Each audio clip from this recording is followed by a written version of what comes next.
Well, greetings and salutations, everybody. Welcome to the best damn movie-related show on the internet, the John Campea Show, coming to you from right here on my YouTube channel. I'm, of course, your host, John Campea. It's an awesome honor and privilege, as it is every day, to have you guys joining me here today as we talk about our favorite things in the world, movies, movie news, all that sorts of good stuff. And guys, we got a whole hell of a lot of stuff that we got to talk about here today. There's a brand new Predator trailer. There's a new Front Runner trailer. What the heck was going on with Alec Baldwin and the whole thing of him being announced being in the movie, and then all of a sudden he's not in the movie? So like, what's going on with that? So we got a lot of things to cover. But before we get to any of that stuff, let's start off today with the way we start every day, which is going back and looking at the results of the question of the day. Now, the last show we did was on Wednesday. I've had internet problems. I've talked about that on my social media the last couple of days. Looks like we got them fixed, so fingers crossed that we actually get through today's show. But anyway, on Wednesday's show, the question of the day was simply this. Somebody had asked about the upcoming Jennifer Garner movie, Peppermint, and that they're not hearing a lot of buzz for it. I love Jennifer Garner. I love the trailers for Peppermint. I think this film looks great, but I agreed. I'm not hearing a lot of buzz from people. So the question of the day on Wednesday was simple. Are you guys planning on going to see the goddess, Jennifer Garner, in her new movie, Peppermint? Are you planning on going to see that movie when it comes out in a couple weeks? And screw you guys.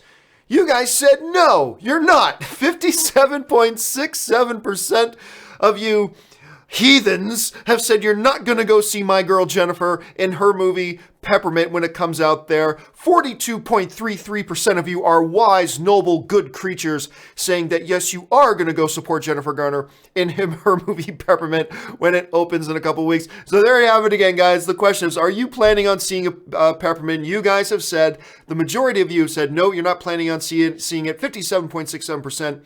And only 42.33% of you are saying, yes, you are going to go see it. And all I've got to say is, shame on you. Shame on you for not supporting Jennifer Garner. How dare you, you unwashed heathens. Anyway, but that's it. Thanks for participating in the poll, guys. And by the way, we've got a new question of the day coming up in just a little bit, and we'll get to that shortly. Okay.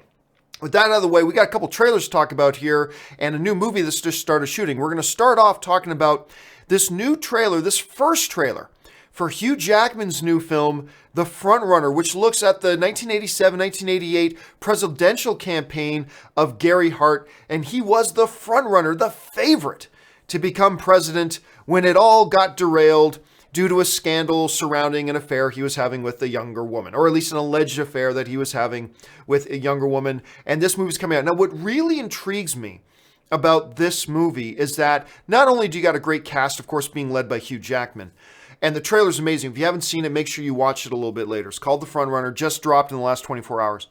But one of the really intriguing things is that it's being directed by Jason Reitman, son of Ivan Reitman. And also Jason directed such great films as Thank You for Smoking. I love that film. Up in the Air. I love that film. Juno, which got a lot of Oscar buzz. And this year's Tully, which is a completely underrated film, not being given enough attention whatsoever. I love Jason Reitman's directing, and yes, it doesn't hurt that he's a good Canadian boy, so I like that as well. But that has really fascinated me that he's not in it. The trailer looks great. Hugh Jackman looks awesome in it. He's such a good actor. Like, forget the Wolverine stuff. Put all the yes, we love him for Wolverine, but put that aside for a second. Hugh Jackman's just a great actor, man. And he's on a roll because I loved Greatest Showman. I thought he was fantastic in that. Now, following that up with this, the trailer looks great. It looks like it's truly going to be a character study. It looks at the political climate of the time, but it also looks like it's going to look at both sides of this, both scandal, but also how media handles scandal. And I think it's really interesting that Jason Reitman seems to be taking that approach to it. It's laid out really well. It hits on the points that we know historically. Now, look, I was just a kid when the whole Gary Hart thing was going on, but even I remember it, right? And it seems to be hitting on all the right notes there. And I gotta say, it is intriguing watching this trailer and thinking about how different the political climate is today. Now, I'm not talking politics. I don't care what side of it is you're on. I'm just making an observation here, okay? I'm not trying to make a political statement. I'm just making an observation, right? About our political climate and our political times. So bear with me. It is just really funny that at the time, there's the possibility, the even suggestion that this one guy could have been having an affair with a younger woman, and it completely destroyed his political career. right? And whether that was right or wrong, I'll leave that up to you to decide. I'm not making any judgments on that. I'm just saying. So back then, hints that he might be having an affair with one woman completely derailed his campaign, totally threw it off. He was the front runner, completely derailed. Today, whichever side of the political spectrum you're on, again, I'm not making a judgment, but today we have a president of the United States on his third marriage who had an affair with one woman leading into his second marriage and has been accused by over 20 different women of sexual misconduct and sexual assault. And that's our president of the United States. It's just an observation of that, just a few years ago, the political climate and people reacted one way. And today it's completely different. And I'm not saying whether anything is right or wrong. I'm just making an observation that's interesting. And watching this trailer really kind of brought that to the forefront to me. It's like, wow, like that was a completely different age than it is today. And that really stood out to me a lot. But again, the trailer looks solid, looks great. Jackman looks wonderful. You could feel Jason Reitman's sensibilities in there. This looks solid right now, especially considering it's just a first trailer too. So I'm looking forward to seeing more from this thing. But this is a movie I'm already looking forward to a lot. So mark that down for me. Make sure you go check it out on YouTube when you get a chance. All right, let's move on to the next off-the-top topic here. Just coming out on the newswire just a short time ago, we've known for a little while that it looked like they were going to be making a feature film version of the very insanely popular international TV show Downton Abbey. Well, it's 100% locked because they've started shooting. Reports have now come out that they have begun principal photography. That's the wrong story. There we go. They've begun principal photography on the upcoming Downton Abbey movie. Now, for those of you who've never watched Downton Abbey, and I'm sure there's a lot of you guys who haven't, but a lot of you guys have because it was crazy popular all over the world. It was an interesting look at a time period's family living in England at that time, and it looked at the two different classes. You had this, not noble, part of the, whatever, he was a duke, whatever. Lord Downton was there. So you had the upper class and then you have the servants. So it looks at the two sides of that. Actually, let me bring that picture up again. Because on the one side you see the noble family and on the other side you see the house staff. And the show really splits its time between looking at the two different sides. So things would come up and then you'd look at it from the family's point of view and you look at it from the servant's point of view. I got to tell you, it's not the type of show that would normally appeal to somebody like me, but my wife Ann got totally hooked into that show, so I ended up watching a bit of it too. I gotta say, it was really good television. It was a really good show. I loved it because it focused on the characters. And I tend to be a little bit of a sucker for stories, whether they're movies or TV shows, that really do focus on the characters. And that's what this show was really all about. And I found it completely kind of intriguing. My wife was so obsessed with it that her and our friend Kaori, they would get together to watch Downton Abbey. And when this is a real picture, they would get together, put on their hats, break out their tea. You see Anne holding the little teapot, and they would dress up to watch Downton Abbey together. That's how psychotic a lot of people are about this show. And you know what? Even though, like me, it's not a show that looks like I'm the demographic or that it would appeal to somebody like me. I'm sure a lot of you guys never checked it out because you felt the same way. Completely understandable. But I'm telling you what, if you get a chance, check it out. So the popularity of it internationally led to some discussions and talks. Should we make a movie out of it? And clearly they all thought it was a good idea. Because look, you can probably make this movie for a pretty reasonable budget, and it's going to do well internationally. And that's like one of the keys today. Is like, can a movie that we're putting together play well internationally? And this looks like one of those films that will play well internationally and probably get some attention. Look, this is not going to be a $700 million movie, not at all. But this is a movie that could probably maybe make $300 million worldwide. I'm going to go out on a limb and say it could make $300 million worldwide. And considering this isn't a huge, visual effects spectacle, it's going to be done for a reasonable budget. This could be a pretty profitable movie, and here's hoping it's going to be a good movie. So yeah, that one has started shooting now. All right, with that out of the way, let's move on to the final off-the-top topic, and that is The Predator. A brand new trailer for The Predator has dropped. It is, I believe, their first red band trailer, and I believe they're saying it's the final trailer for the film as well. And all I've got to say is that they saved the best for last. I'm almost tempted to say this is the trailer they should have led off their marketing campaign with. Because if they led off, I believe, if Predator the Predator, I should say, led off their marketing campaign with this trailer, you'd have a whole hell of a lot more people excited about it, because I watched this trailer this morning. I'm telling you what, I think it's crazy good. It doesn't mean the movie's going to be good. Maybe the movie's going to be a hot mess. But if we're just talking about the trailer, this is a crazy good trailer. It's got everything a Predator movie should be. It's got a little bit of camp in it.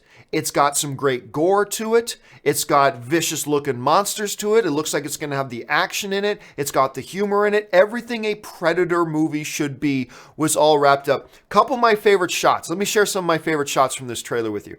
First of all, absolutely my 100% favorite shot. And you can't tell a lot from this because there's so much movement to it. The still image doesn't play it out. But my favorite shot, this Predator has this dude and he's holding him like a puppet. And he's just ramming his wrist blades through him like over and over and over again. And it's just gory and visceral. The shot lasts for less than a second. It lasts for less than a second. But he's just holding this guy. But it's like, oh, it looked incredible. I also dig this shot. This is like, I think a lot of people look at this next shot and just think it's kind of, what's big with this? I just love the framing of it. I don't know why.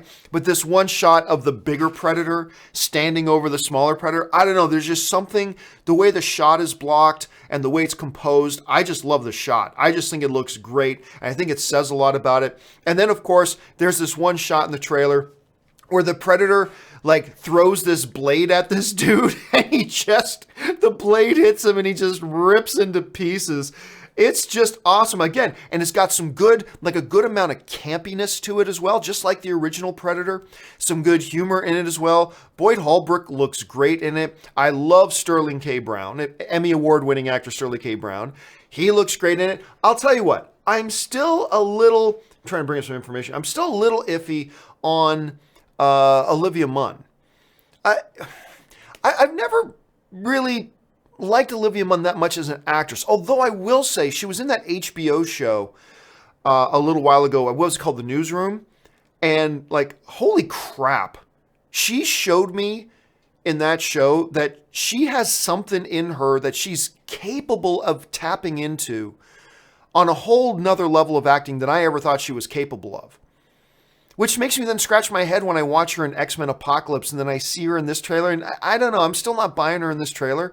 I don't know where that Olivia Munn went to that was in that Newsroom show because she was great in that. But who knows? It's just a trailer. Maybe we'll see the movie and she'll be absolutely fantastic in it. But I thought it had that sense of intensity. I thought it had that visceral nature to it. Again, the right amount of campy, right amount of humor, all that kind of stuff. This is a perfect Predator trailer. Not a perfect trailer, but it's a perfect Predator kind of trailer. You know what I mean? And again, I just think this is the trailer they should have led off their marketing campaign with, because there are still a bunch of people out there, understandably so, they're very pessimistic about this movie. And why not? There's only been one, arguably two, out of all the movies that have had Predators in them, there's only been one widely accepted good one. That's the first one. And I thought Predators with Adrian Brody was pretty good, but not everybody agrees. That's fine. So there's understandably a lot of pessimism, and I think had they let off with this trailer, a lot of that pessimism would be replaced with enthusiasm. But that brings us to today's question of the day. And the question of the day today revolves around this Predator movie, and it's simply this. Has the new Red Band Predator trailer increased your excitement for this movie? I'm not saying does it now make you jumping up and down for it, but has it taken your excitement level wherever it was at and increased it? Look in the description of this video. At the very bottom of the description, you will find a link to today's question of the day. Just click on that link, go and register your vote. And I've given you three options. I'm more excited to see it. I'm less excited to see it now because maybe the trailer didn't work for you at all, or I still have the same level of excitement for it. So I just announced it, but 71 of you guys have already answered the question. And right now, here's where we're at. 67.61% of you are saying you are now more excited to see this movie. 8.4% of you are saying you're less excited to see it.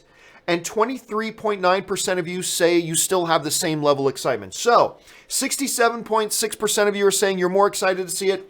8% are saying less. About 23% are saying still the same. We're going to have this poll up until Monday. You've got a couple of days here to vote on that. Once again, just look in the description of this video, go to the bottom, click on the question of the day link, and go and cast your vote. And we will revisit, the results of this poll on Monday morning.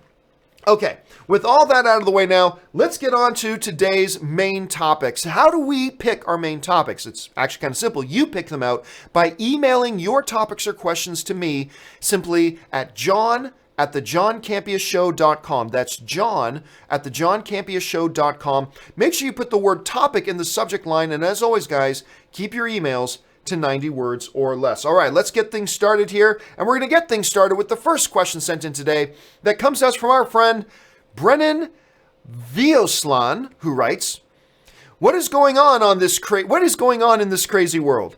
Before the ink is even dry on the announcement that Alec Baldwin was going to be playing Batman's dad in the Joker movie, Baldwin comes out and says he's no longer in it. What on earth happened to make him change his mind so fast? All right, so as you guys remember, a few days ago, the news came out that Alec Baldwin, the Shadow himself, was going to be playing Thomas Wayne, a.k.a. Batman's father, in the upcoming Joker movie. 24 hours later, Alec Baldwin comes out and says, nope, I ain't in it. From the USA Today, Alec Baldwin just simply straight up said, I'm no longer doing that movie. I'm sure there are 25 guys who can play that part. And that's the quote from Alec Baldwin talking about the report about him going to be in the Joker movie. Now, there's a couple things about this statement. I'm no longer doing that movie. Number one, he confirms that yes, indeed, he was going to be playing. When he says I'm no longer playing that role, that pretty much confirms, yes, he was going to be in the Joker movie. And he was going to play Thomas Wayne's father when he said, there are 25 other guys who can play that role. So that's great. So what a lot of people have been asking is, what the hell happened in 24 hours that made him change his mind so fast? Well, it may not have been all that fast. Let me propose to you a scenario here that kind of would explain this whole thing. Remember, there was not an official announcement that Alec Baldwin was going to play Thomas Wayne. It was a report and a story that got broken by one of the major trades. So it's not like Warner Brothers came out and announced, Alec Baldwin's our new Thomas Wayne, and the next day he backs out, right? So what had probably happened here, and I'm speculating, but it seems to make the most sense. What has probably happened here is that a reporter and an investigator for one of the major trades got wind that Alec Baldwin may be playing Thomas Wayne. They did some digging. This takes time.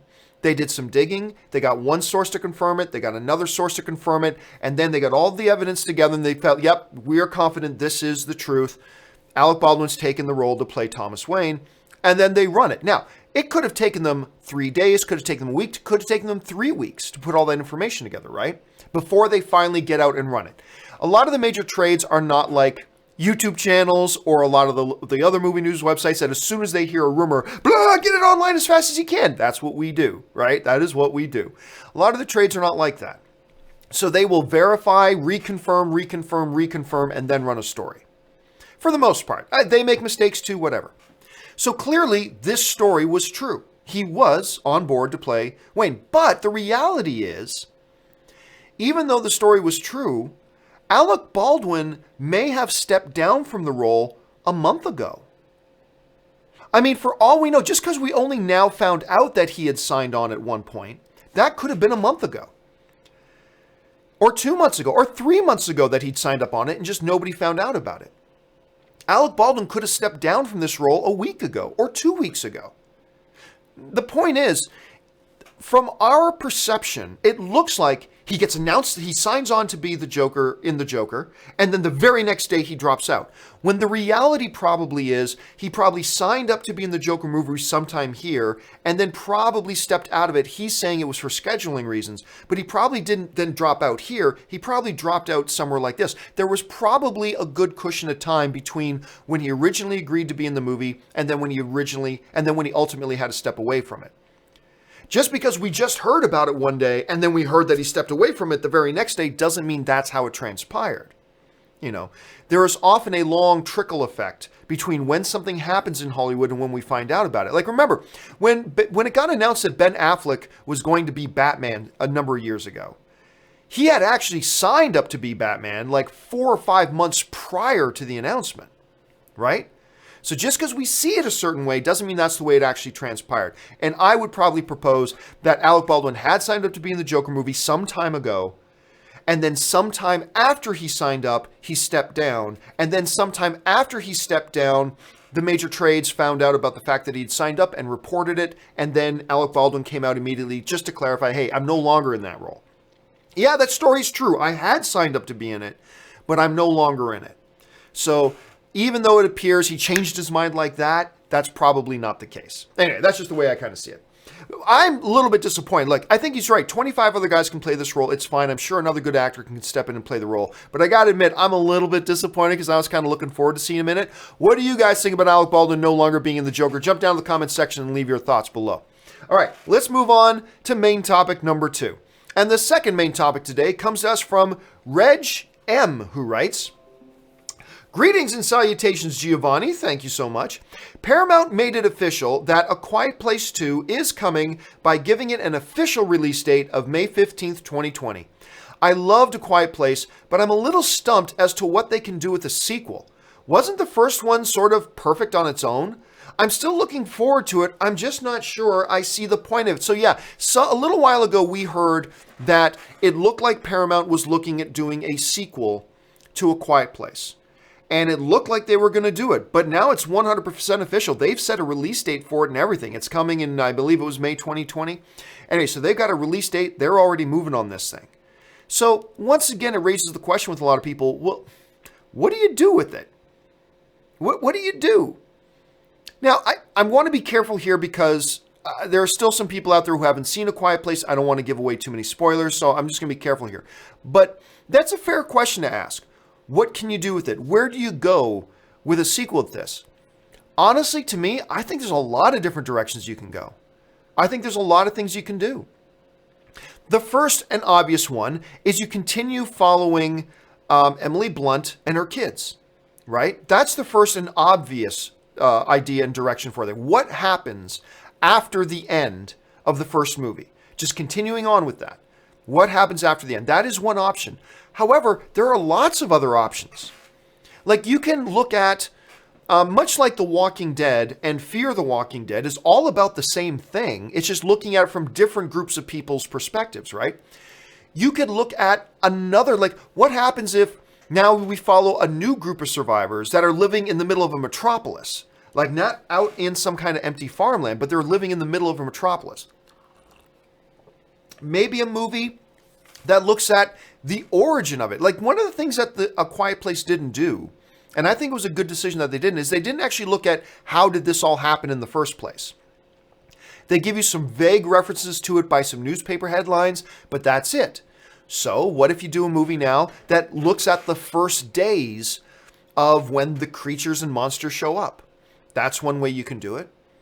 What if you fast forward 3 years later, where now humanity has, maybe you get a little bit of a World War disease scenario where humanity is now kind of regrouped and now they're dealing together with this problem because there's still a problem.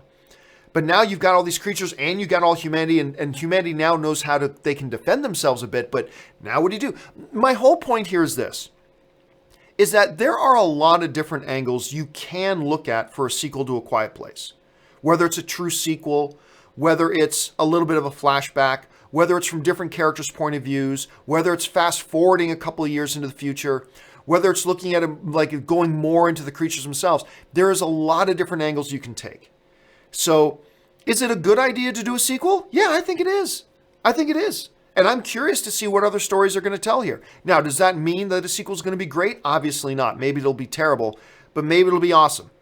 Maybe it'll be A Quiet Place's version of an Empire Strikes Back, and the sequel will be even better than the original. Who knows? We'll have to wait and find out. But yeah, I could totally see the rationale and the reasoning behind doing it. All right, let's move on to topic number 3. And the third topic today comes to us from William Donovan, who writes, I guess there's not that much need for speed, So Top Gun Maverick was supposed to come out next summer. I think it was July 12th, 2019. And today, this email came in yesterday. And today they moved it a full year to June 26, 2020. The reason they gave was filmmakers need extra time to produce the complicated flight sequences.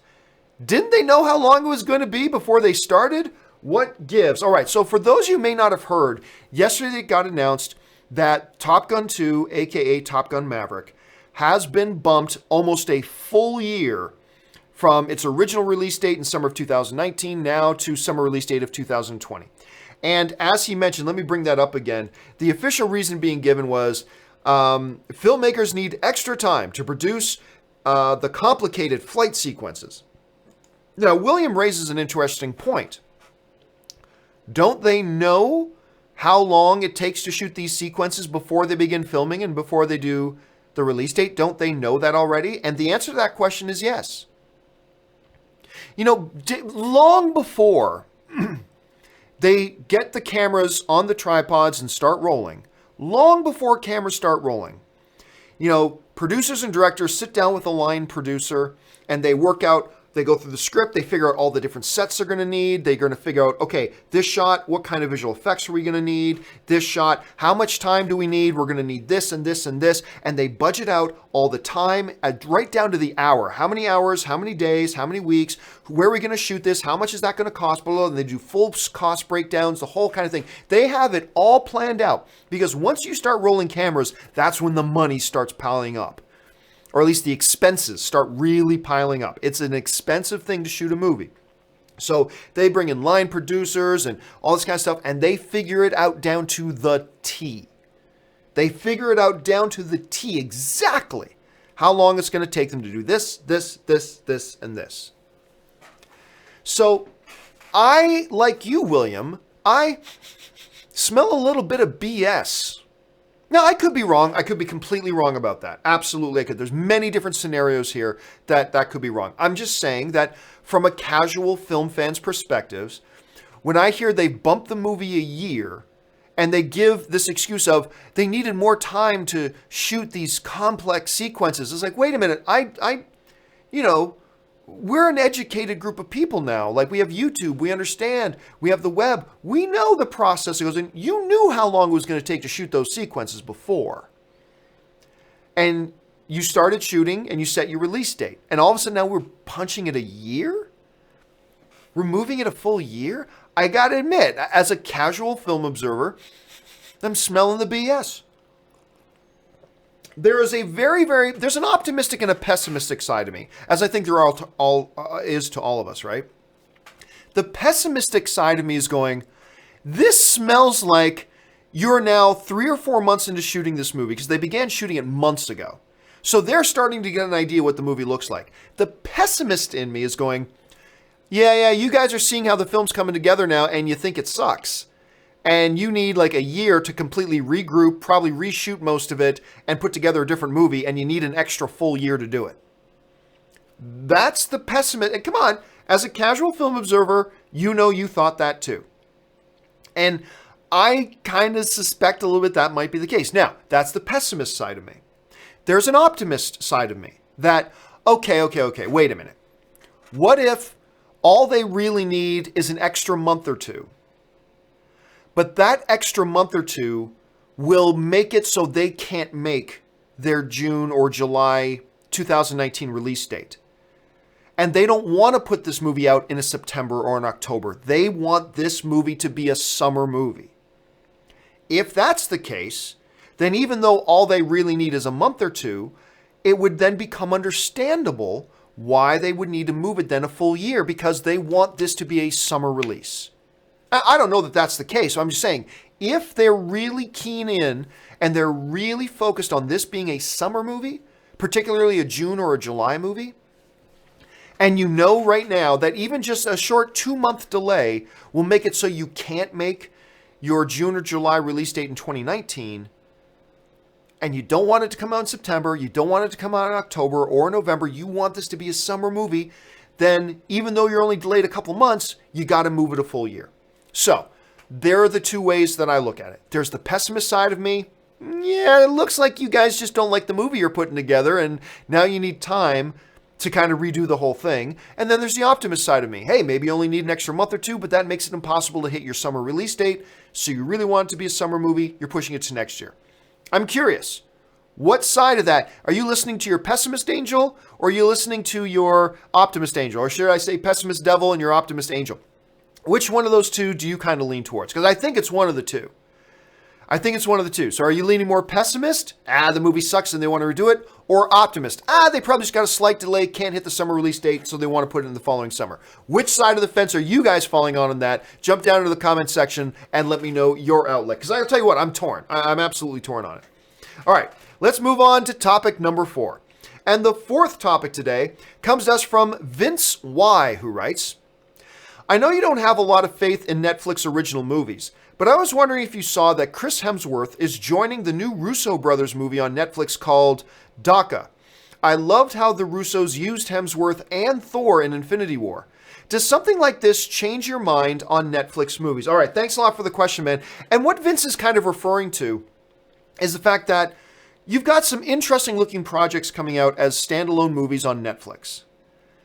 I've just been burned over and over and over and over and over and over and over and over and over and over again by Netflix original movies. They all suck. With a few exceptions. There are a few shining exceptions. But for the most part, they all suck. But today we got things like a Martin Scorsese movies coming out. We've got, what was it called? That one with Chris Pine, Outlaw King, is that what it's called? Anyway, that's coming out. That looks like it could be pretty good. And now we got this thing that the Russo brothers, they're producing a new movie called Dhaka. And I may be mispronouncing that, but that's how I pronounce Dhaka, Dhaka. Anyway, they have this new movie coming out. It's going to be direct to Netflix, and it's going to star Chris Hemsworth, who they clearly did great work with in Avengers Infinity War. And if you listen to the director's commentary, you cannot help but walk away from the fact that it sounds like the Russo brothers think Chris Hemsworth might be the best actor in all of the MCU. So that is clearly a very positive looking thing, right? Does that change my mind or my outlook on Netflix films? No. Because announcements aren't going to change my mind. You know, announcements didn't make me sour towards Netflix original movies. It was seeing the movies over and over and over again and all of them sucking that kind of soured me on them.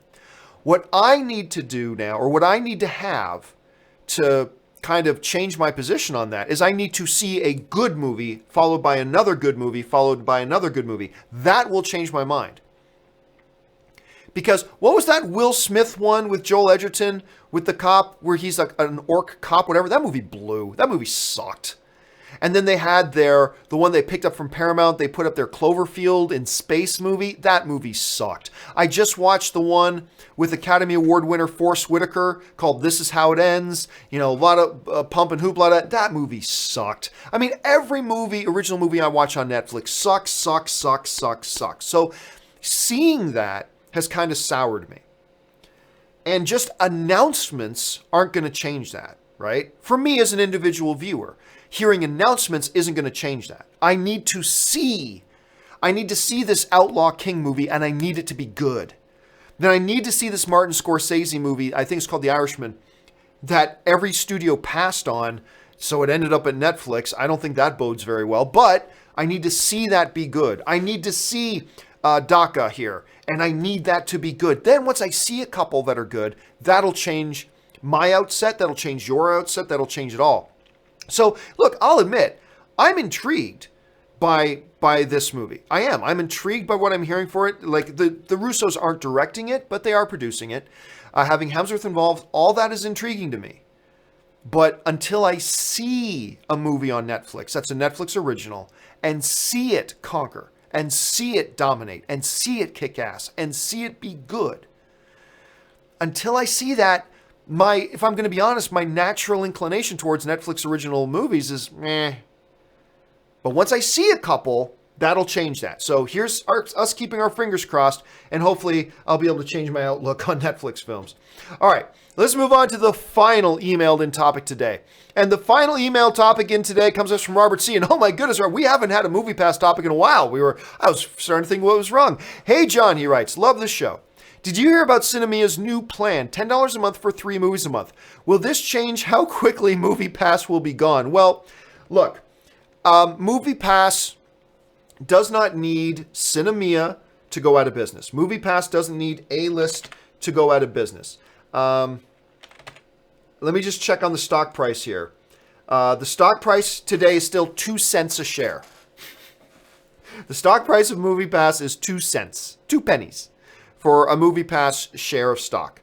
Moviepass does not need Sinemia to go out of business. It doesn't need A-List to go out of business. Moviepass is going out of business. It's just the countdown clock is going. It's going to go out of business. But with this new Sinemia $10 a month plan, it really does raise up the thing that there is now no reason to have a Moviepass card. Like, when A-List came out, there was still a valid reason to have a Moviepass, which was, hey, what if you don't live right beside an AMC theater? What if you live beside a Landmark or a Cinemark or a Regal or whatever? Hey, that AMC A-List doesn't do anything for me, man. Understandably, there was still a reason to have Moviepass. $10 a month was the cheapest price point out there, and you can see 3 movies a month. Now, it used to be unlimited, but now it's 3 movies a month. I think that's perfectly fine. 3 movies a month is perfectly good. Most average film fans do not go to more than 2 movies a month, so 3 is great. But now, Sinemia has a new plan. Now, Sinemia has multiple plans. You got tons of choices. You can even get a family plan on Sinemia where 4 of you, like you and 3 guests, can go see any 3 movies for $60 a month. Now, you might think $60 sounds expensive, John. Well, understand, where I live, 1 movie ticket costs $15. So if me and 3 friends, me and Ann and another couple decide we want to go to a movie together, that's going to cost us $60. Well, with the Sinemia family plan, you and 3 guests can go to 3 movies in a month. And that's saving you like $120 a month. It's crazy. But anyway, they now have this new plan. One of their multiple new plans is a $10 a month plan, just like Moviepass, for you, just like Moviepass, for 3 movies a month, just like Moviepass. So what's the big difference? Why is it so much better? Because unlike Moviepass, which for $10 a month and 3 movies a month, you only get to pick between certain movies a day. Like, you can't go to see any movie today that you want to see. Moviepass will let you know which movies are available for you to see, and they'll give you like an option of 3 movies that you can see. With Sinemia, see any movie you want. With Moviepass's $10 a month plan for 3 movies a month, you can't buy your ticket in advance. You got to show up to the theater on that day to get it, and then hope you get a decent seat. With Sinemia, $10 a month for 3 movies a month, you get to buy your tickets in advance. You get to use Fandango. You get to use Atom Tickets. Buy your tickets in advance. Reserve your seat in advance for you or for all 4 of your friends, whatever. You get to do that for the $10 a month. So, now that Sinemia has $10 a month for 3 movies a month, just like Moviepass is $10 a month for 3 movies a month, except with Sinemia, you can buy your tickets in advance, you can get your seat selection, and you can pick from any movie that's in theaters. And you can't do any of that with Moviepass? Even though before I was saying there is still a valid reason to have a Moviepass, that reason's now gone. There is now no excuse to have a Moviepass card. There's now literally no reason to have a Moviepass membership. Because there's another service, Sinemia, that has a plan that's the same price point for the same number of movies a month, except you can see any movie and you can get your tickets online in advance, and you can reserve your seats in advance. Why would anybody have a Moviepass now? There's simply no good reason anymore. So at this point, if you got a Moviepass card, it's time to get rid of it. In my opinion, just in my opinion. If you really like it and for whatever reason you got an emotional attachment to it, that's great. But from a consumer's perspective, I simply see no rational argument about why you would still have a Moviepass card in your wallet. But that's just my opinion.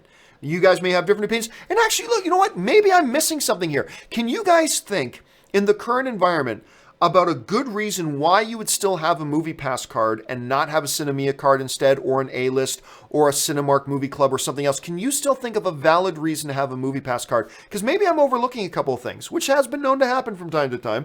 Jump down to the comments section and let me know what you guys think. Okay, with all that main topic stuff done now, we're going to save some time here and take some live questions. You guys have been sending in a bunch of live questions. We got about 25 to 30 minutes here to do some live stuff, so let's jump right into it. And we're going to start today with Manuel Fernandez, who writes, I know you're not a fan of Netflix films in general, we were just talking about that, but have you seen To All the Boys I've Loved Before? People are saying it's amazing. You know what? I've seen the trailer for it. And it looks totally intriguing. If I'm remembering it right, there's this young girl who writes in her diary about all the guys she's had massive crushes on, right? And then that diary, those letters she wrote in her diary, they get out. It's an intriguing scenario. It's an intriguing scenario for a movie. And I've seen the trailer, and the trailer looks pretty good. I know Anne is very anxious to see it. Look, it's not a movie that's clearly not directed at my demographic. You know, I mean, that's not for me, but I am tempted to check it out. Now, I've talked to a couple people that said they didn't like it, but I also had, like you, Manuel, I've heard from a couple people who said that they did. So I am curious about it. I'm going to check this one out. Ann and I want to set aside an evening that both of us can sit down and watch that one together. So I'll be keeping my eyes open for that. That's a good one to point out.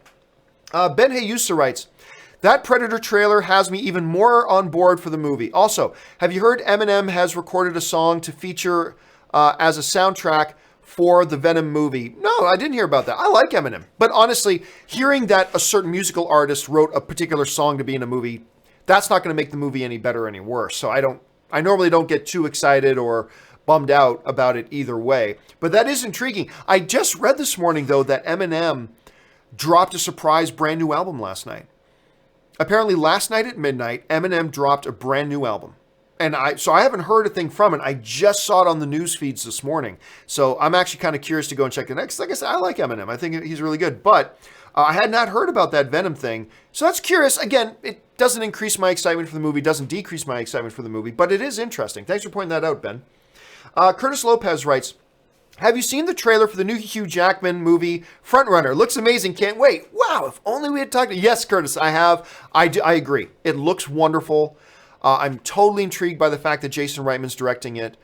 It seems to have a really cool flavor to it. It looks great. And it has really upped my enthusiasm for seeing it, so I can't wait.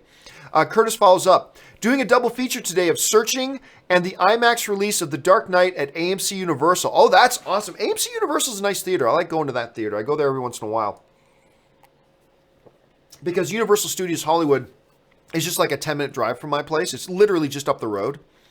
Like, literally, I go one block over from my house, and then I just drive down the next street for about 10 minutes, and I'm pretty much right there at Universal Studios Hollywood. So it's right down there. Ann and I love going there. It's a good theater, but that's a good, because I still haven't seen Searching, but I'm hearing nothing but good things about it. And it's really cool because I thought the trailers looked bland as hell.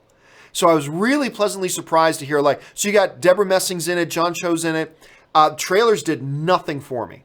Absolutely nothing for me. But everybody I've talked to who's seen the movie really digs it. So I got to get myself out to see it. And I didn't know they were doing a re-release of Dark Knight at AMC. That's great. Especially on that IMAX screen. As a matter of fact, want to know what? That IMAX screen that you're going to go watch The Dark Knight in today, that is the exact same theater I watched The Dark Knight for the first time in. The first press screening of The Dark Knight was at that theater, was at that AMC, the IMAX screen in the AMC Universal. That's the exact theater I was in when I saw it for the first time. So that's pretty cool that you get to go see that there, man. ZOMG Ruler writes, do some critics forget that film is subjective? I think everybody forgets that film is subjective. Look, some critics forget, some average film fans forget, some men forget, some women forget, some teenagers forget, some college people forget, some adults forget. Everybody forgets that film is subjective sometimes. I forget it sometimes. You forget it sometimes. Everybody sometimes forgets that, right? And yeah, I think some, just like everybody else, some film critics forget it too. But the vast majority of film critics get it. But yeah, Everybody, including film critics, will sometimes forget that. And I think, but that's true of all of us. It's true of me. Look, I'm constantly screaming that film is subjective, but I think even I sometimes forget that. I think even I, and you, and everybody else, sometimes we forget ourselves, and we get into thinking about a movie, and we think about a certain way, and we forget ourselves, and then we got to remind ourselves, or have friends remind us. Dude, don't forget, film's subjective. Ah, you're right. But so do some film critics forget? Yeah, I think they do. Sebastian writes, Crazy Rich Asians is doing well. Good rom-com. Oh, it's doing very well. Like, again, for those of you who didn't see us talk about this, so Crazy Rich Asians won the box office on its first weekend. Fine. But it didn't do huge money. It made like $26 million, right? But on its second week, where most films take like a 50% drop, 49% drop, 55% drop, 60% drop, 65% drop, whatever, that's normal. Crazy Rich Asians took a 5% drop. It's unheard of. Maybe once every couple of years that will happen. But it's nuts. That means people are going back to see it multiple times, and their word of mouth, they're telling their friends over and over and over again about it. Which is nuts. So yes, it is doing very, very well. Look, I don't love Crazy Rich Asians. I think it's a good movie. I enjoyed it. I walked out with a smile on my face. It's got some good emotional elements to it. There's some good humor to it. It's a very paint-by-numbers romantic comedy. Very, very paint-by-numbers romantic comedy. But it's a good one, and it's enjoyable. So I don't love it, but I had a good time watching it. Actually, Ann and I were talking about maybe going back to watch it again. But yeah, it's doing very well. Rami J. Royster writes, thoughts on the Assassination Nation trailer. I gotta admit, it doesn't hit with me. I get it. It's going for really edgy and all that kind of stuff. And I get it. It's an interesting premise as well. And the commentary they seem to be trying to make in it also seems interesting. But it didn't crush it for me, though. I'll be honest. Did not crush it for me. So I'm waiting to see more stuff from it. Let's see. KW Garrett 83 writes, what do you think of Infinity War fan theory that Doctor Strange actually gave Thanos the Time Stone from the one future where the Avengers win? It's pretty compelling. Well, I'm not quite exactly sure what it is you're saying, KW. I have always said that the reason he gave the stone to Thanos is the same reason he said to Tony this was the only way. Because Doctor Strange had seen the 14 million possible outcomes, and there was only one where they win. To me, clearly, that means part of the scenario that he saw where they could win involved him giving the time stone to Thanos. That's the only way I've ever interpreted it. And if you mean that, then yeah, I've been saying that from the first time I saw the movie. So yeah, I completely agree with that theory. If that is indeed what it is you're saying. AFC writes, if Banner had dusted, would the Hulkbuster dust too? Interesting question, because we had this discussion the other day. So people get dusted in Infinity War, and their clothes dust as well, right? It's not like the Jedi, where the Jedi disappear and their clothes just trampled to the ground. Their clothes dusted as well. But in a couple of instances, things that people were holding did not dust. For example, Bucky had his gun, and he drops his gun as he's dusting. Director Fury, Nick Fury, had the Captain Marvel pager, and it just dropped as he's dusting. So that's interesting. So what I would say that Ruffalo Banner was not wearing the Hulk armor. I believe he was driving the Hulk armor. He was in it. So anybody who was in a car when they dusted, the car didn't dust, just the person would dust inside the car. I see the Hulkbuster like a car. Banner was in it and driving it and operating it, but he wasn't wearing it per se, much like a car. You're not wearing your car, you're in the car, you're positioned inside the car, you're operating the car, but the people who were in their cars when they dusted, they dust, but the car stays. I think the Hulkbuster armor would have stayed. It's all theoretical, but that's my guess. Sebastian writes, I was 20 minutes late for a movie I bought with Moviepass. They refused to refund /credit and offered another movie that had a process for it, a swap. took it. Is that bad? No, that's understandable. Honestly, if you're like 20 or 30 minutes late for a movie and you decide, well, now I don't want to go in and watch the movie, to be honest, I don't see why a theater should give you a refund. That's on you. Now, they can be gracious if they want, and they can say, oh, okay, we'll make an exception for you. I mean, they can do that if they want. But you bought a ticket. They said it's for a 7 o'clock movie. You show up 30 minutes late for the movie? Like 20 or 30 minutes after the movie has started? That's on you. Or that would be on me, right? And I think it's perfectly reasonable that the theater says, well, no, we're not going to refund you. That's on you. You bought the ticket. And since the movie's already started now, we can't resell that ticket. See, that's the big thing. Like, if I go in the day before and say, hey, I want to return this movie ticket, they give me a refund. Now they can resell that ticket. They can sell that ticket to somebody else. But I show up 30 minutes after the movie starts and say, now I don't want to see it. Well, then the theater's like, well, we can't resell your ticket at this point. So you just cost us the $15. So no, we're not going to refund you on that. I think that's perfectly reasonable. So I would have no problem with that. I think it was actually pretty nice that they offered to exchange it for you for another showing and another screening. I think that was pretty nice of them, actually. So no, I don't think that's bad. Curtis Lopez writes, when I saw Happy Time Murders, the Assassination Nation trailer played, and after it was over, I heard one guy say, put that shit on Netflix. You know what? It does kind of feel like a Netflix movie. When you watch that Assassination Nation trailer, to me, it kind of does feel like a Netflix movie. It really does. So I can totally see that. Sebastian writes, how can Moviepass enforce theaters to comply with rules? What rules? Moviepass's rules? They can't. But Moviepass will only let you buy certain tickets at certain times. It's not the theater's responsibility. The theaters don't enforce Moviepass rules whatsoever. They don't care about Moviepass. The theaters would prefer you not use Moviepass. So the theaters don't enforce Moviepass rules at all. It's Moviepass that enforces their own rules. AFC writes, crazy thinking. Doctor Strange knew he'd die, but still had to participate in the Titan fight and let others believe there was hope in them removing the glove plan. See, I've thought about that too. Here's what I think, and I could be totally wrong. I think Doctor Strange saw the one outcome that leads to them ultimately defeating Thanos. But I still think Doctor Strange is human, and he wanted to try. Because you see that fight, Doctor Strange is trying to beat Thanos. He's trying to defeat him.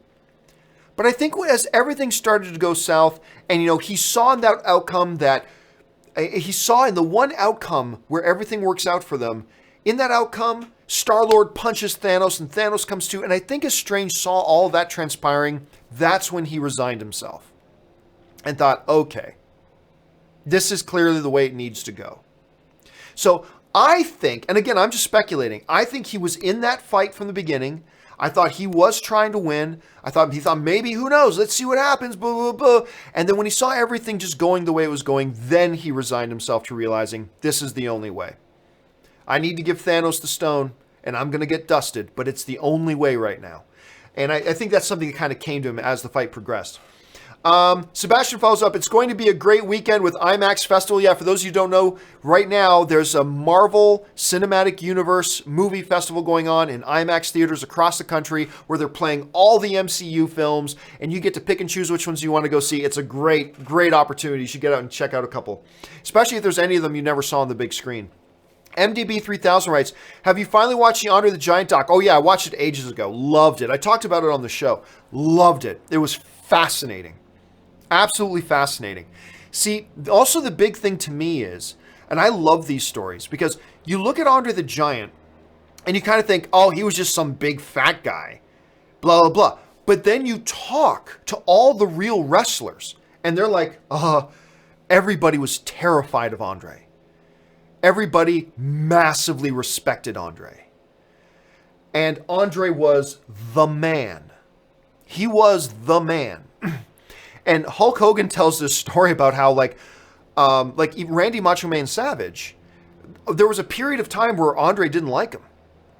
And Randy Savage would come into the dressing room and, hey, everybody, and Andre would go, get out! And Randy Savage would run out of the theater, would run out of the change room, right?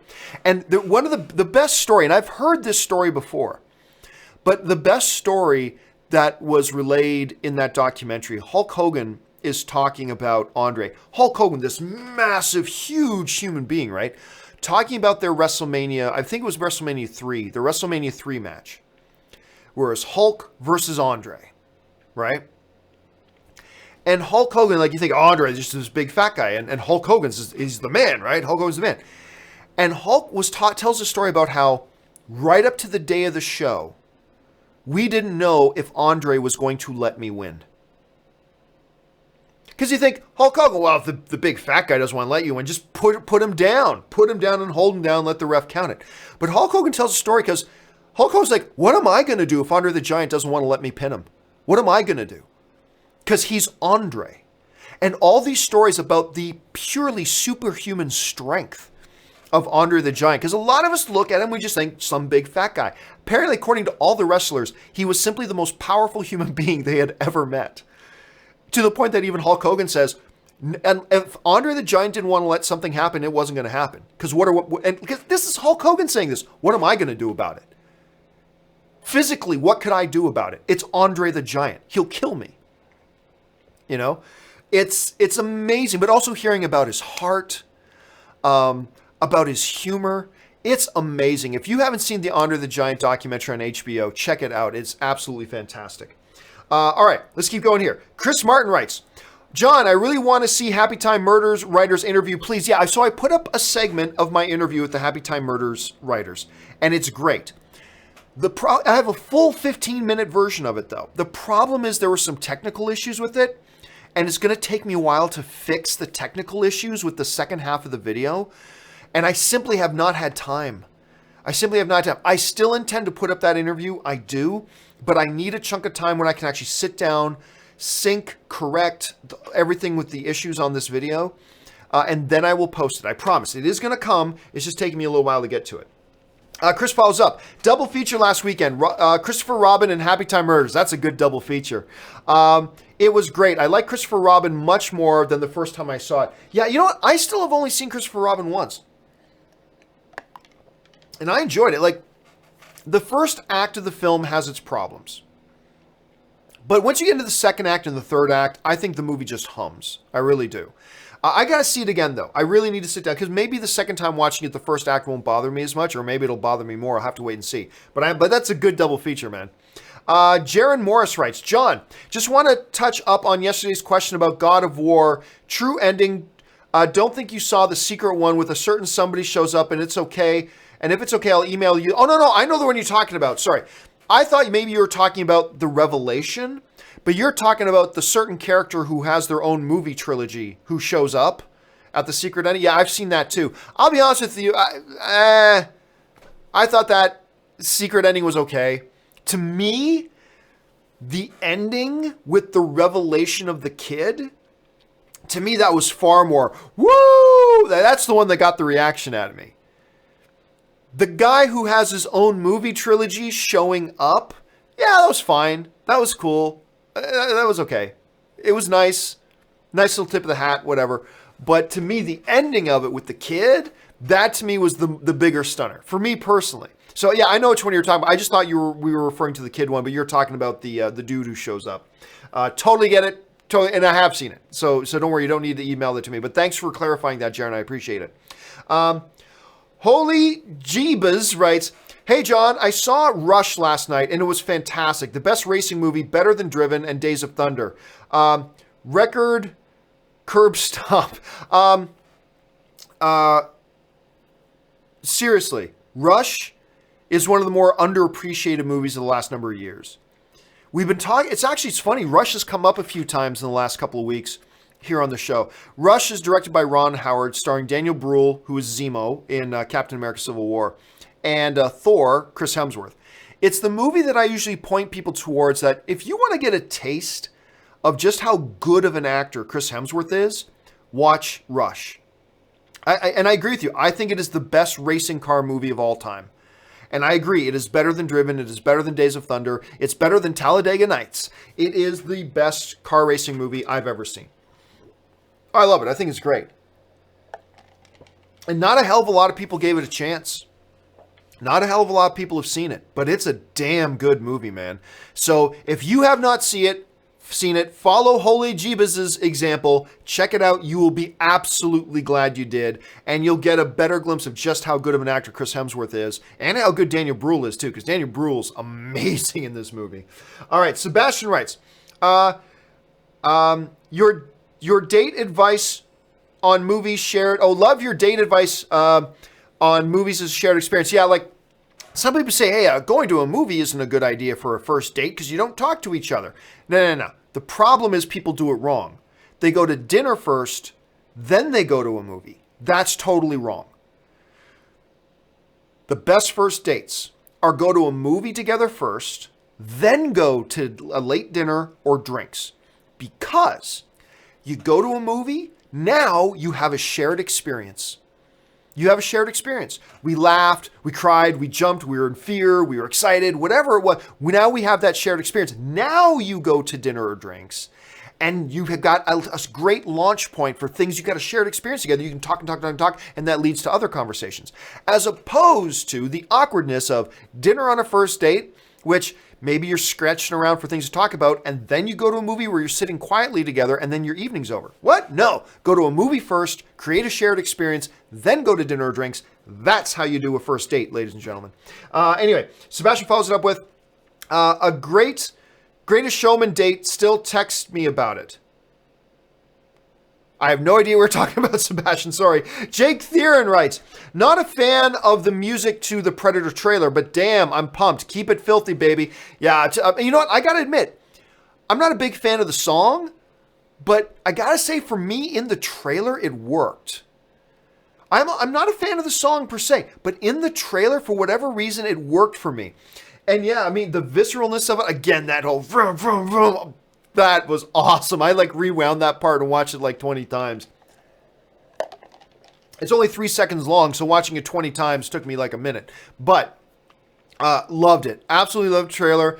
Again, right amount of campiness, right amount of humor, right amount of action, right amount of the Predators. It just was a perfect Predator trailer. Not a perfect trailer, but a perfect Predator trailer. To me, it just really worked on all those levels. Sid Vicious writes, why critics at film festivals overreact to okay movies and call them masterpieces? Are they overexcited at festivals, fear not being invited back for dissing? Well, Sid, that's your opinion. Like you saying they're overreacting to okay movies. Well, it's okay to you. Just because you think it's just okay doesn't mean it's truly just an okay movie. Right? That whole comes back to the subjectivity of film. Okay, there are going to be movies that you think are masterpieces, Sid, that I think are overrated, or I think are just okay. That's the subjective nature of film. Film critics are not worried about being invited back. Film festivals will invite critics back over and over and over again because they need the film critics there. And they understand film critics are professional. They have a job to do. They're going to say what they think about the movie. That's why you can crap on 1,000 movies. The studios, if you're a film critic with a certain social following and all that kind of stuff and a certain amount of influence, the studios will continue to invite you back. The studios don't expect me to give good reviews to movies. They expect me just to review the movies. And they understand I have a job to do. Give it a good review, give it a bad review, whatever. Giving a good review to one movie is not going to increase my chances of being invited back any more than giving, say, I gave a negative review to The Meg. That's not going to decrease my chances of being invited back. That's just the way. Film festivals need film critics even more. So no, look, if a film critic comes out and says they love a certain movie and they think it's a masterpiece, then they're writing it because they loved it and they think it's a masterpiece. Just because you think it's just an okay movie doesn't discredit their opinion of the movie any more than their opinion of the movie discredits your opinion of the movie. It's all subjective. But this statement of saying, they said it's masterpiece when it's only okay. No. You thought it was only okay. Just as they thought it was great and a masterpiece. Some critics, and by the way, this whole thing is about why critics, as if all critics are the same. movie critics are a vastly diverse group of people that hardly ever agree with each other. It's very rare that you'll get a movie that's 100%. Because quite often, critics are split on most movies. All critics have different personalities, different tastes, different things, and all film is subjective. So, yeah, again, just be careful about that. Just because a critic says something's a masterpiece that you thought was okay doesn't mean you're right and they're wrong. It just means they thought it was great and you think it's okay. That's the subjectivity of film. No problem. Anyway, next one. John Hine writes, I was the only one at the 3:45 Hulk in IMAX yesterday. It was glorious. I'm 99% sure I saw you, Sniper, at night. I'm not going to say, but I'm in a couple of different scenes. I'm just not going to say which ones they are. You know what? Someday I will reveal, and I'll bring up some screenshots of where it's tough. It's tough to catch me. It is. But yeah, I mean, 3:40. I was thinking about going to go see one yesterday too. I was getting a buddy of mine on the phone and was going to say, hey, let's go check out one of the films. But the one I really wanted to see, which was that Hulk film, it was in the middle of the afternoon. It's like, everybody's working. Everybody's working. I can't go see that. We're working. I was kind of disappointed by that. But I'm not surprised you were the only one in the theater, man. Arturo Beltran writes, what do you think about Hasbro producing Power Rangers? Well, first of all, there is no new Power Rangers movie. Let's just be clear about that. There is no new Power Rangers. There were some rumors going around that completely misquoted the Hasbro CEO. They may do a Power Rangers movie in the future. They might. What do I think about it? Hey, yeah, they'll probably do better than Saban did, or Saban, or however you pronounce the dude's name. They'll probably do better than he did. So yeah, I'm good with it. If they do one, I hope they do one at some point. Jake Therian writes, by the way, John, I really hope our lead in The Predator can have some time to shine like he did in Logan, but more screen time. Yeah, Boyd Holbrook, he looks great in the trailer. By the way, loved him in Narcos. If you didn't see him in the Netflix TV series Narcos, he was great in that. So he was great in that. I loved him in Logan. He looks really good in this. He'll obviously have to split his screen time with himself, the Predator, Olivia Munn, Sterling K. Brown. But, you know, every actor does with every movie that they're in. It looks like he's the central character. The trailer makes it look like, to me, he's the central character. So I think he'll probably get a good amount of screen time. Chris Miner writes, I rewatched Moana last night. I love that movie, man. I rewatched Moana last night with my girlfriend. It still holds up. Awesome music, and The Rock's charisma shows through the animation. You know, it really does. Like, even though you do not see The Rock, Dwayne Johnson's pure, like, force of nature charisma comes through just in his voice. And it's funny because his song, You're Welcome, hey, it's okay, you're welcome. I love that song. And it's my second favorite song in that movie. Like, that is one of my favorite songs ever in a movie. And it's only my second favorite song in that movie. The best one is obviously the one that Moana sings. There's a line where the sky meets the sea, it calls me. I get goosebumps listening to that song. I do. I think everybody should listen to that song at the beginning of each day. If you want to feel inspired to start your day, listen to that song from Moana. I think it's called It Calls Me. It might, or How Far I'll Go. That's what it's called. The name of the song is How Far I'll Go. But that line in that song, man, there's a line where the sky meets the sea and it calls me. Oh, I love that line. There's a line where the sky meets the sea and it calls me. Oh, if you want to talk about dreaming big and looking to the future, God, I love that line. I love that line so much. I'm glad you watched it, man. Yeah, I dig that movie so much. Grandmaster writes, Julie Andrews, better in Sound of Music or Mary Poppins? Ooh, that's a Sophie's choice. Oh my God, that's a Sophie's choice. I'll go Sound of Music. I just think she was called on, Julie Andrews, the performer, I just think she was called on to do a little bit more in that movie than she was in Mary Poppins. Obviously, iconic as Mary Poppins, but she was just called on to do a little bit more in Sound of Music. So I will ever so slightly give the nod and give the edge to Mary Poppins or to Sound of Music. But that's a Sophie's Choice, man. That's a tough one. Duderino writes, hey John, how about The Last Starfighter remake? Gunn could write and direct. Still one of my favorite 80s movies with a great soundtrack. Dude, there's been a lot of movement on that. There's been a lot of talk about I can't remember, the producer and screenwriter were talking about doing another one just this past year. Talking about putting together scripts, even put out some concept art. And in the last couple of years, there have been rumblings about certain studios wanting to take a bid at the properties because they want to do a remake of it. If I put together a list of the movies that need a remake, Last Starfighter's top of my list, man.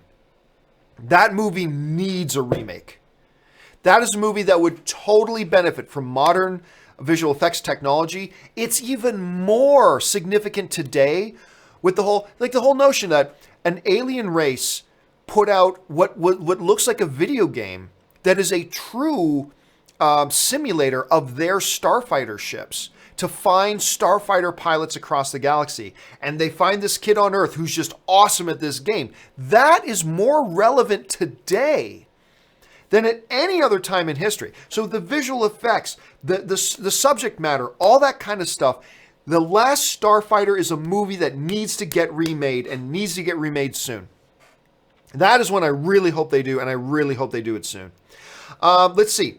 Jack Zen writes, favorite spy franchise, Bond, Bourne, Mission Impossible. Mine's Mission Impossible. Still got to go with Bond. I mean, if I had to pick one movie to watch tomorrow, a new Bond, a new Bourne, or a new Mission Impossible, I'm probably seeing the new Bond one. And Bourne has become a little hit and miss, but Bourne has got some great films in there. Mission Impossible, the last three have been terrific. Bond has had hit and miss as well, but it's Bond. I mean, look, Mission Impossible and Jason Bourne are just Bond wannabes. Let's call it what it is. They're great, but yeah, man, to me, it's still, you got to go with the original, the OG. You got to go with Bond. So I'm still going to go with Bond myself. All right, final two questions of the day, and then the rest we'll have to put off for this weekend for some companion videos. Guys, don't worry. If you sent in a question that I don't get around to here today, it will be addressed on this weekend in one of my companion videos. I'll put up a couple of companion videos this weekend. Your question that you sent in here will get answered, but I only got time for two more questions here. So Marcus Skiles writes, in the Infinity War commentary, Joe Russo made a reference saying, no shit, Sherlock, how much trouble can he or Marvel get into, if any now that the film has been released worldwide? How much trouble can he or Marvel get into, if any, now that the film has been released worldwide? How much trouble can they get into just for saying the phrase, no shit, Sherlock? None. You cannot put the character Sherlock Holmes in your movie. You can't do that. But you can say, no shit, Sherlock. You can reference it. It's that's completely fair use. Yeah, so that, no problem at all. They cannot get in trouble for saying the word Sherlock. You can't get in trouble for that. What you cannot do is say, we have the Sherlock Holmes character in our movie, and then put a character in called Sherlock Holmes. You can't do that. That you'd have to pay for. But just referencing it, yeah, you're allowed to reference it. You're absolutely allowed to reference it, for sure. Marcus follows that up with, I ask because as you listen, you can tell the other people in the room are giving him a what for. No. You can say that. There's no problem with just giving a cultural reference. There's nothing wrong with that. It's totally fair use. You know what? Because I answered that one so quick, I will take one last one here. Shane Canavan writes, sent a super chat asking if you saw GOW's? Oh, God of War's hidden ending. I thought you thought I was just talking about the normal ending. There's actually an additional ending sorry, Shane. So you probably sent that in after or before I answered the previous question. Yes, I know the one you're talking about. I just thought we were talking about the one that to me was the bigger impact with the kid. To me, that was the bigger impact one. But I totally know the one you're talking about. I referenced it just a little while ago. The one with the certain character who has their own trilogy of movies out. Know the one you're talking about there. Yep, absolutely. I got it. It's just that my mind instantly went to that one with the kid, because to me, that was the bigger ending. To me, that was the bigger, whoa, kind of moment to me. So that's why I went that direction for it. But sorry, I misunderstood which way you were going. But yes, I have seen the one you're talking about. I know the one you're talking about. I don't want to give it away for anybody, but we're talking about the dude who's got his own trilogy of films. Totally got that, but sorry I missed your point about that. I apologize. But I've referenced it now, so hopefully I got caught up on that. All right, you know what? One more. Why not? Beiruz Heruelva. I butchered your name because I suck at pronouncing names. My apologies, Beiruz. Saw 2001 Space Odyssey in AMC IMAX. Oh my God, out of this world. Surprisingly, there was an intermission. Before I hated the idea, but after experiencing this, I thought it was a good tool for some movies, but not all. Interesting thought. You know, that's a discussion, Beiruz, that's come up a number of times. First of all, good on you for watching that movie in IMAX. That's great, especially if it was your first time seeing it. The notion of intermissions has come up a bunch over the last number of years. I still am not 100% sure how I feel, but I will say this. There is an appeal to say, let's say you get a movie that's 2.5 hours or longer. There is an appeal to me about there being a 6-minute break that gives, because 2.5 hours, especially if you've got a big popcorn and a large soda, a 6-7 minute intermission to allow people to run, take a bathroom break without having to miss any of the movie, refill up their popcorn or soda.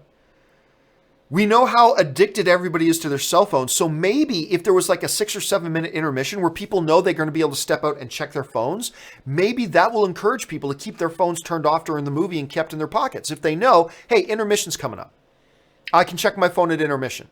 If they feel the vibrate on their phone, they don't have to check it because I got intermission coming up in a bit. I'll check it during intermission. Maybe that would encourage people. You know what? I think I got to make that a topic. I think I should do a standalone video looking at the pros, and obviously there are drawbacks as well, to doing an intermission for longer movies. But now that I think about it, that whole notion that it might actually encourage people to keep their phones off, knowing that, hey, there's an intermission coming up, I can check my messages then.